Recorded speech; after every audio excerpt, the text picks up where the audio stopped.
자, 지금 택배기사들이 파업을 했죠? 2018년 윽튜브를 보신 분들은 다들 아시겠지만, 택배회사가 생양아치여서 택배기사들을 착취한다고 생각하실 수도 있겠지만은, 실제로는 그렇지 않다는 거. 이번 파업에 대해서 간단히 설명해 드리자면, 전국 택배노조가 지난 6월 9일, 0시부터 무려 92%의 표결로 쟁의권이 있는 CJ, 한진, 롯데, 로젠 여기서 2,000명이 파업을 하고 쟁의권이 없는 곳 여긴 뭐 회사가 작아서 그런지 모르겠는데 쟁의권이 없대요. 3,500명이 파업을 한다고 합니다. 물론 그 3,500명은 불법 파업을 강행하는 듯 싶습니다. 이게 다른 사람들이 파업을 하면 상관이 없는데 남의 택배를 인질로 삼아서 저러고 있으니까 그냥 일말의 동정심마저 사라져요. 그렇다면 택배기사가 왜 파업을 했느냐 라고 물어본다면은 그 지난 2018년 윽튜브에서 나온 것과 똑같아요.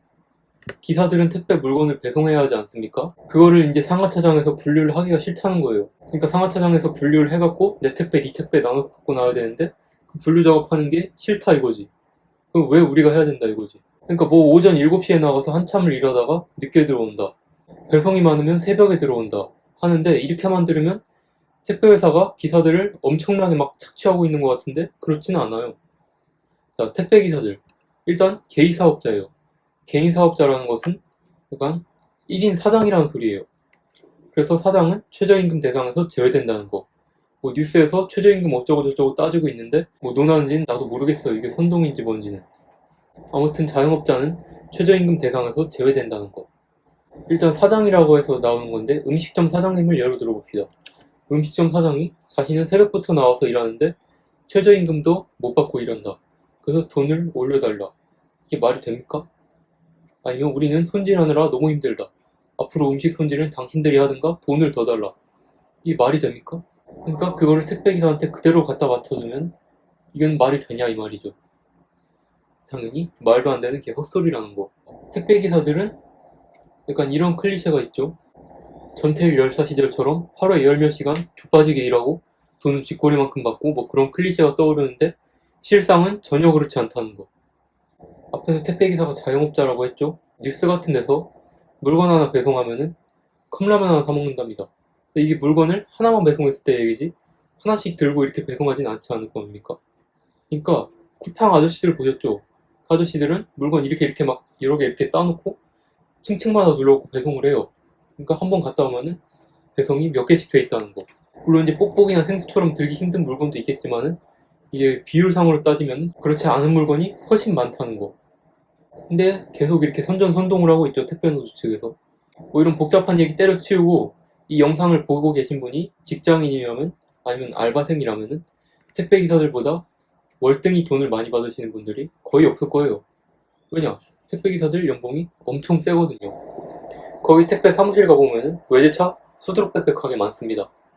그러니까 그렇게 차 타고 왔다 갔다 하는 직업이 좀 몸은 힘들고 사회적 인식이 안 좋을지 모르더라도 돈은 엄청 벌어요. 그러니까 이게 엄청 짭짤하다는 거야. 그러니까 엔간한 직장인보다 많이 벌고 대기업보다 더 받는 사람도 허다합니다. 꼭 이렇게 얘기하는 사람도 있죠. 택배기사들 하루 종일 일하는데 그 정도 받아야 되는 거 아니냐. 더 줘야 되는 거 아니냐. 그런 사람 치고 2,500원짜리 택배 요금을 올리자고 하는 사람은 아무도 없어요. 그냥 자기 돈 나가는 건 싫대. 생각을 해보면은 한국 택배 2,500원, 3,000원 갖다가 다 돌아가죠. 택배 접수부터 해가지고 집까지 싹 갖다 줍니다. 그게 2,500원 갖다 내는 거예요. 근데 이게 말이 안 되죠. 외국에 비해서 운임도 엄청 싸요.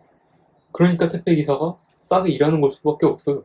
택배비 좀 올려갖고 최저시급도 올리고 물가도 올랐는데 택배기사들도 좀 여유있게 뽑고 돈도 더 줘도 되는 거 아니냐. 그건 또 싫대요. 그러니까 착하고 정의로운 세상을 만들고 싶은데 내 돈 쓰긴 싫다는 거. 어제죠? 6월 14일 롯데 택배기사가 쓰러지셨대요.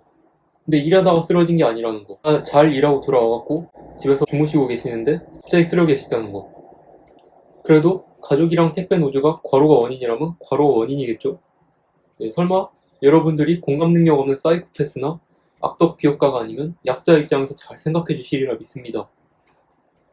이로 인해서 오늘 6월 15일부터 투쟁의 규모가 더 커질 예정이고 우정사업본부, 그러니까 우체국이죠. 우체국에서 일하는 사람들은 이제 하다하다 국회까지 가서 뛰두르고 바리깡 밀고 데모하겠다고 합니다. 그 외에도 5,500명이 넘는 여의도 포스트타워를 점거한다고 합니다. 코로나도 이런 정의로운 집회 인정하겠죠? 가서 깨게 해두진 않겠죠? 이런 정의로운 집회를 갖다가 뭐 방역법 위반으로 처벌한다든가 쟁의권 없는 사람들을 불법 집회로 처벌한다든가 뭐 그런 적폐나 극우 성향 같은 생각을 하시는 건 아니겠죠? 하지만 집회 감수성이 없는 그 경찰은 엄경 대응을 한다고 합니다. 이게 얼마나 나쁜 사람들이에요. 사실 남이사 그 폐렴으로 뒤지든 말든 우리부터 살고 봐야죠. 그쵸? 약자 특배기사부터 사고를 봐야 되는 거 아닙니까? 그죠? 역시 훌륭한 더불어 사는 더불어민주당. 이 나라의 한 줄기 촛불. 거기서는 이제 택배기사님 하자는 대로 다 들이려고 합니다. 우리 기사님들 하고 싶은 거 다 해, 뭐 이런 거죠. 파업하시는 기사님들께 팁을 한 가지 마지막으로 드리자면은, 그러니까 택배 일단 배송을 시켜주셔야 돼요. 왜냐면 민심이 지금 만만치가 않아요. 원래 여기에 동조해주려던 사람들도 자기 택배가 안 오는 거 보고는 그냥 욕이 그냥 쌍욕이 오토매틱 샷건처럼 나와요. 그러니까 이거는 택배는 배송을 해주셔야 이게 사람들이 양해를 해준다는 점. 그렇게 해놓고 이제 돈 관련된 거라든지 처우 관련된 거는 일단 정부나 택배회사랑 쇼부를 보셔야 한다는 점. 이 점을 명확히 알려드립니다. 뭐 설마 택배기사님들이 물귀신 작전으로 나만 좆될 순 없으니까 니들도 당해봐라 뭐 이런 생각은 아니신 거겠죠? 아니라면 빨리 택배부터 좀 보내주세요. 예, 기다리다 우리 죽겠어요. 자, 오늘 영상 결론. 모든 일에는 시장 가치가 있습니다. 이를 땡깡 부려서 불로소득을 취하려고 노조를 쳐만드는 거죠. 이상 끝.